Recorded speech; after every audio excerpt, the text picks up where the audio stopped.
बिस्मिल्लाहिर्रहमानिर्रहीम, अस्सलाम वालेकुम। इससे पिछले वीडियो में हमने डिस्कस किया था लॉक इन की मॉडल और फिर हमने डिस्कस किया इंड्यूस फिट मॉडल क्या होता है। और आज हम इस लेक्चर में डिस्कस करेंगे factor affecting enzyme reaction rate. वो कौन से फैक्टर होते हैं जिसकी वजह से रेट ऑफ रिएक्शन एंजाइम इस पर असर पड़ता है। मींस वो कौन से फैक्टर्स होते हैं जिसकी वजह से रेट ऑफ रिएक्शन पर असर पड़ता है। तो स्टेप बाय स्टेप हम इस लेक्चर में डिस्कस करेंगे। सबसे पहले इसमें आता है टेम्परेचर। टेम्परेचर भी एक फैक्टर होते हैं जिसकी वजह से रेट ऑफ रिएक्शन पर इसका असर पड़ता है। अब टेम्परेचर रिएक्शन स्टार्ट होने से पहले एक्टिवेशन एनर्जी की ज़रूरत होती है। Rate of reaction is directly proportional to temperature increase. अब रेट ऑफ रिएक्शन क्यों डायरेक्टली प्रोपोर्शनल है? जब रेट ऑफ रिएक्शन जितना जल्दी होता है इसका मतलब ये होता है कि टेम्परेचर भी इंक्रीज होता है, तो ये डायरेक्टली प्रोपोर्शनल होता है। जब टेम्परेचर ज़्यादा होता है रेट ऑफ रिएक्शन ज़्यादा होता है। Providing extra activation energy for chemical reaction.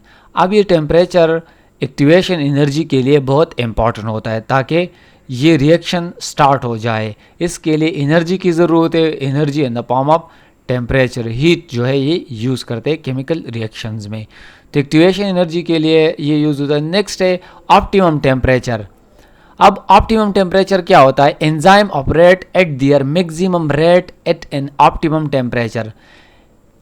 Optimum temperature क्या होता है? जितने भी एंजाइम होते हैं हमारे बॉडी में, तो ये ऑप्टिमम टेम्परेचर पर ये ऑपरेट होते हैं और फंक्शनल होते हैं। अब अगर हम ह्यूमन एंजाइम की बात करें तो ये 37 डिग्री सेल्सियस पर ये नॉर्मल होता है। इन मींस 37 डिग्री सेल्सियस पर ये ऑपरेट होता है और फंक्शनल होता है। ये नॉर्मल टेम्परेचर होता है ह्यूमन बॉडी की। अब टेम्परेचर का असर भी होता है, जिस तरह हमने पिछले टॉपिक हेडिंग्स में डिस्कस की।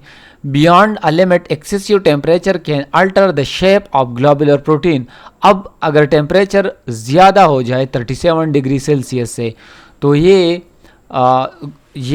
एंजाइम नेचर में क्या होता है, ये प्रोटीन होता है और ये डीनेचर या डैमेज करते हैं ये प्रोटीन को। तो ये अल्टर करते हैं, मींस चेंज करते हैं shape of the globular protein, leading to denaturation. और इसे डीनेचरेशन कहते हैं जब टेम्परेचर ज़्यादा हो जाए और एंजाइम के स्ट्रक्चर्स को ये ख़त्म करते हैं, तबाह बर्बाद करते हैं, मींस वो फंक्शन नहीं करते जब टेम्परेचर इंक्रीज़ हो जाए। अब अगर हम बात करें ह्यूमन एंजाइम की, तो ये 40 राउंड अबाउट 40 डिग्री सेल्सियस पर ये एंजाइम प्रॉपरली काम नहीं कर सकते क्योंकि टेम्परेचर ज़्यादा होता है और इसके जो एक्टिव साइट पर अमाइनो एसिड की सीक्वेंस है वो डीनेचर होता है और ये इसके साथ सबस्ट्रेट अटैच नहीं होता है, तो इसलिए ये डीनेचर होते हैं और ख़त्म होते हैं और फंक्शन नहीं होते। तो ये भी एक फैक्टर है टेम्परेचर। इस स्लाइड में हमने डिस्कस किया कि वो कौन से फैक्टर होते हैं जिसकी वजह से रेट ऑफ रिएक्शन पर असर पड़ता है। तो एक है इसमें टेम्परेचर। टेम्परेचर ज़रूरी भी है एक्टिवेशन एनर्जी के लिए। ऑप्टिमम टेम्परेचर भी ज़रूरी है, लेकिन जब इससे बढ़ जाए तो ये ख़तर, जिस तरह टेम्परेचर फीवर होता है, बॉडी की टेम्परेचर बढ़ती है तो हम जो है हमें बुखार होती है और हमारे बॉडी जो है वो बहुत मींस क्रिटिकल कंडीशन में। तो इसलिए ये टेम्परेचर जब ज़्यादा हो जाए तो उसका असर होता है। नेक्स्ट है पीएच। पीएच ऑप्टिमम पीएच क्या होता है? Enzyme function most effectively within a specific range known as optimum pH. अब हमारे बॉडी या जितने भी लिविंग ऑर्गेनिजम्स के ऑप्टिमम पीएच होता है। ऑप्टिमम पीएच कितना होता है? Most enzyme at pH 6 to 8। इसका पीएच जो है 6 to 8 इसके दरमियान होता है, ये ऑप्टिमम पीएच होता है। और बॉडी ये एंजाइम जो है ये प्रॉपरली फंक्शन होते हैं। मींस इसका मतलब ये होता है कि इस रेंज के अंदर एंजाइम बेस्ट काम कर सकते हैं। PH effect. अब पीएच के क्या असरात होता है? Slide pH change can impact amino acid ionization at the active site. अब अगर पीएच में थोड़े बहुत चेंजेस हो जाए तो ये अमाइनो एसिड के जो एक्टिव साइट पर जो अमाइनो एसिड की सीक्वेंस है, पिछले लेक्चर में हमने डिस्कस किया था, ये आयनाइजेशन होता है और इसमें मींस आयंस बनते हैं, तो इस वजह से ये स्लोइंग और ब्लॉकिंग एंजाइम एक्टिविटी, इस वजह से एंजाइम जो है प्रॉपरली फंक्शन नहीं होते हैं पीएच की वजह से। तो पीएच भी इसका असर होता है रेट ऑफ रिएक्शन में। नेक्स्ट है सबस्ट्रेट कंसंट्रेशन। सबस्ट्रेट कंसंट्रेशन की वजह से भी रिएक्शन पर असर पड़ता है, सबस्ट्रेट का जो मकदार होता है। अब सबस्ट्रेट का क्या असर होता है, इफेक्ट होता है। Increasing substrate concentration enhance the reaction rate up to a point where all active sites are occupied. अब सबस्ट्रेट कंसंट्रेशन इसका भी असर होता है। जितने भी हमारे पास जब सबस्ट्रेट ज़्यादा होते हैं, सबस्ट्रेट जब ज़्यादा होता है तो जितने भी एक्टिव साइट्स होते हैं, जब इसके साथ ही सबस्ट्रेट अटैच हो जाए तो रेट ऑफ रिएक्शन इंक्रीज़ होता है। तो इसका असर भी होता है सबस्ट्रेट का। लेट्स से फॉर एग्जांपल, अगर जितने भी सबस्ट्रेट है और एक्टिव साइट भी है, ये इन सब की वजह से रेट ऑफ रिएक्शन पर असर पड़ता है।